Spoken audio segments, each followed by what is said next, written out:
Sandra, this is Julie, and we actually wanted to make this video because we want to talk about how to properly rescue a kitten.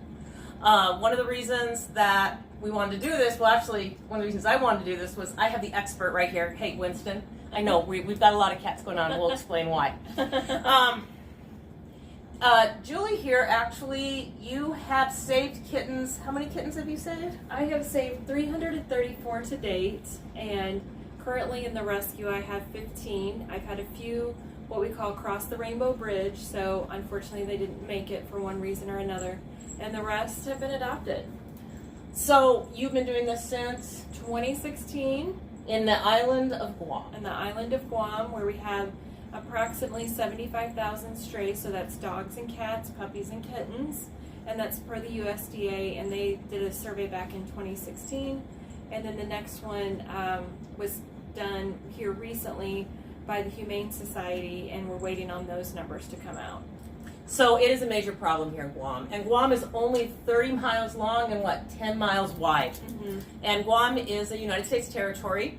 And I'm actually here, and this is how I met Julie. I work for the Navy, and I got a job here about a year ago, and so I started working here, and I needed a cat. I needed a kitten, and someone gave me Julie's name, and the next thing I know, I have 2 cats.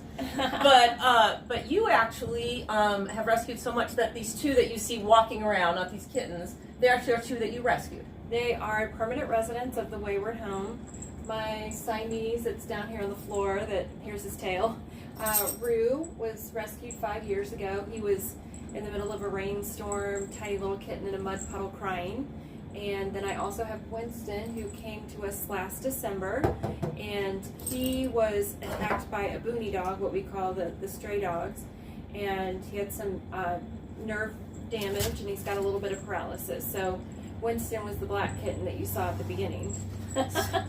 And these actually are 2 recent rescues. Yes. I have in my hand Butler, the tuxedo. See, even has the tails. Mm-hmm. And you have... This is Orion, and Orion was rescued from kind of a derelict apartment complex here on the island, and he needed just a little bit of extra care. He'd been kicked or stepped on or something like that, and he had some problems with like the back legs. And then Butler was rescued from one of the nearby beaches, and he was malnourished.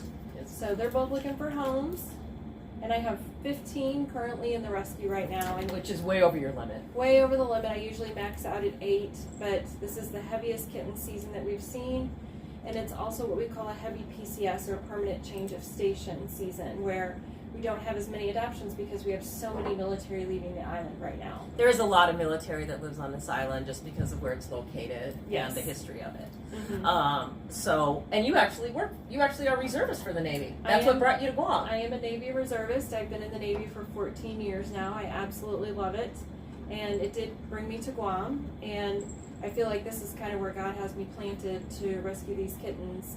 We have one shelter on the island, and it maxes out very quickly, and then it also can't take anything under 2 pounds sick or injured. With the kittens. Mm-hmm. Yeah. So that's what got you involved in. Yeah. Hi, Rue. This is my face. I'm back here. But that's okay. My This Siamese. is your life. Yeah, this is the Yeah. Siamese who is a major gecko hunter. So actually, though, one of the things that we want to talk about is rescuing kittens. How to rescue a kitten. Mm-hmm. Let's say, and one of the first things that are going to happen, because I grew up with dogs and cats. I love them both. But I thought I knew a lot about cats, and I kind of do, dogs and cats, but I don't know anything about kittens. And I'm going to let you go, little sweetheart. I'm going to let you go. But I came to help you in what you call an admit. Mm-hmm. So you found a litter, and you brought them in. Yes. And so I'm still being blocked by Rue. Come here, Rue. People love this, though. Hi, Julie. How are you? So, Rue, it's the Rue show. It's the yes. Those that know Rue, that's about right.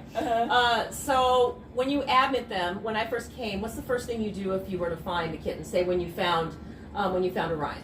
So the first thing we want to do is get them dewormed, and that's just because there's all sorts of parasites in their guts. taking up their vital nutrition, and then fleas and ticks, get rid of those because those are making them anemic. Get rid of the ear mites. And dewormer can be found at like a feed store. It can be found in any pet store, and then of course the veterinarians have it. But giving them a quick bath with Blue Dawn dish soap actually is great for animals, and it will help kill off those fleas and ticks. An old toothbrush, just scrub them down, kind of like back comb in there, and that'll kind of help remove all of those. So we also want to clean the ears just with like a wet paper towel or a baby wipe wrapped around the finger, just going in and cleaning those ears out for any foreign substance or any ear mite dirt, those sort of things. So yeah, they're upstaging us, but that's okay because they're much prettier to look at than that's what they do. So then afterwards, so you want to also, when you're looking at it, be aware of their weight, because that's wow, y'all are like it's the Rue and Winston show. It's supposed to be the kitten show, y'all. So when you weigh a kitten, one of the things that I discovered, because I was fostering for you, and I had to weigh some to be able to get the idea of the weight for the pills. Hey, Winston. So get the weight for the pills. So one of the things I did was I had a food weigher, the typical food scale, right? And I actually found one of my big mixing bowls, and put them in it. Tart it, put them in it, and it was 1.3 pounds. Yeah. But that kind of helped me be able to do it, because getting them in a big bowl kitten, you can usually manage like that. And then after that, you want to take care of the external parasites as well, don't you? Right. So that's where the Blue Dawn comes in, and just an old toothbrush. We like to use the soft bristled ones, the baby toothbrush, and just kind of get in there and kind of back comb, and you'll see those fleas and those ticks, and you want to remove those. Sometimes you have to do a little bit of those ticks by hand, unfortunately. Yep. I came once to help you, and it was a white cat that looked like a Dalmatian, and had so many ticks on it. It was absolutely disgusting. But it was amazing too, because you watch them get stronger and healthier, and they think you're their mother while you're picking those ticks. I mean, that sounds so gross, doesn't it? And that one got adopted. That one got adopted. Yeah, that one got adopted right away. We called it. They were dumped in like an old milk crate with this tray like wired down to the top of it. Dumped at a mall outside, like in the heat. It's hot here. It's horrible. Yeah, it's horrible. And so, because they were dumped at a mall, we called that one Panda Express. And then his brother was Levi. That's right. Levi Strip. Yep. I remember that. That's great. So once you've done all that. Then try to find a vet, right? Definitely. Try to get a vet. And if you're fortunate enough to have an emergency room or something like that, you'll probably not be able to do a darn thing. You can probably take care of it or wait until normal times. Unfortunately, here in Guam, there isn't any emergency vet, and some of you in rural areas, it's a hard call. Yeah. I know. I grew up in Montana, and that's still my home. So it can be a hard crawl to be able to find somebody at the right time. Yeah. So bring them in, get them the dewormer. You can find that at any vet store. And then using Dawn liquid will actually kill the fleas and stuff like that. You also at one point probably will want to get some sort of a topic like Revolution or something like that for them. So you can get usually that in a store. There's different types. Hearts we've had problems with. Yeah, usually most professionals will not recommend the heart spraying because it's been known to cause seizures in animals. Yeah. So that's amazing though, actually. I can't think 360 you've done this with. Yep. And currently we've got 15 in the rescue. We usually max out at 8, but this is what we call a heavy kitten season. So unfortunately we've seen so many more births lately. And then we have several military members that are leaving, doing that permanent change of station. So our adoptions are way down. And both the shelter and myself were maxed out. Yeah, Guam has a lot of military bases just because of where it's at and a lot of other things. But yeah, and and then the other thing that we wanted to mention, I can't remember. I had it all listed down. Like if you find one and it's very tiny, the best thing to do, because I get lots of calls about, we found kittens, and I always say, send me a picture so I know the age. Are we talking about one that's truly like a neonate, or are we talking about one that's much older and actually almost like a young adult or an adult? So if they're very tiny little things, we want to wait and see if mom returns, because during the day, typically moms will go hunt, and then they return to their babies at night to keep them safe during the nighttime hours. But if they're found during daylight hours, I usually say, is it a safe place? Could we maybe put that kitten back and wait for mom to return and kind of observe and see if mom will return?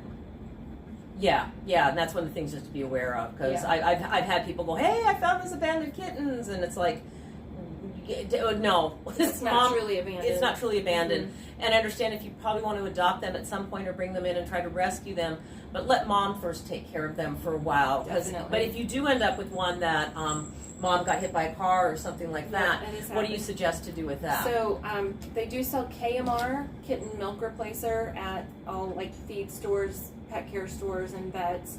If you can get it into a vet right away, that's obviously very ideal, and the vet can instruct you from there. But that's not always possible. So usually they'll have like a chart on the back that tells you, per weight, like how much to do, how much powder to give, and so much water, and like divide that by 24 hours. So they have to be fed very frequently. They're just like human newborns, so they need to eat around the clock. They typically can't use the restroom by themselves, and you need to stimulate them to help them go. So it's important, again, to let's make sure mom's truly out of the picture, and there are no other resources. Like some places will have a nursing mom, which we call a queen. So some places have a queen, and we can try to introduce those babies with that queen and see if she'll accept them. Yeah. So, and when you said stimulate them, you have to kind of, like a mom would, how like a mom licks its baby? The mothers will actually lick the baby's backsides to make them urinate and defecate, and so we have to take like a wet paper towel or a baby wipe and wipe them down and see if we can help them go. So another reason you really, if you can help it, not bring in that little one.